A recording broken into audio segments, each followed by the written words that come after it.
Allahu Ekber, mən intiqam alıram. Dostlar, sizə ağır dəhşətli bir cinayətdən danışacağam. 4 yaşlı iflic və köməksiz Anastasiyaya Mənim qızım tezliklə sağalacaq. və yeməyini özü yeyəcək. Allahu Ekber sədaları altında uşağın başını kəsən dayəsi, hicablı və möminə Gülçöhrə. Bu vəhşilikdən sonra o uşağın başını paketə qoyaraq metronun qarşısında namaz qılır.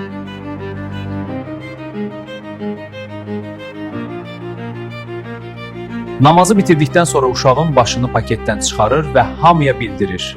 Mən Allahın intiqamını aldım, Sübhanallah.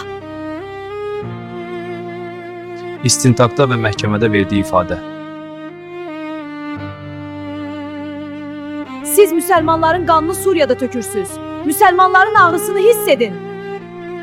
Siz deyəcəksiniz ki, bu möminə xanımın psixiatrik xəstəliyi var.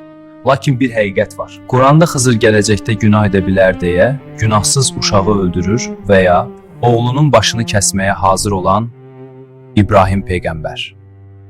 Bəli, bu kitaba tam iman gətirən istənilən cinayəti törədə bilər.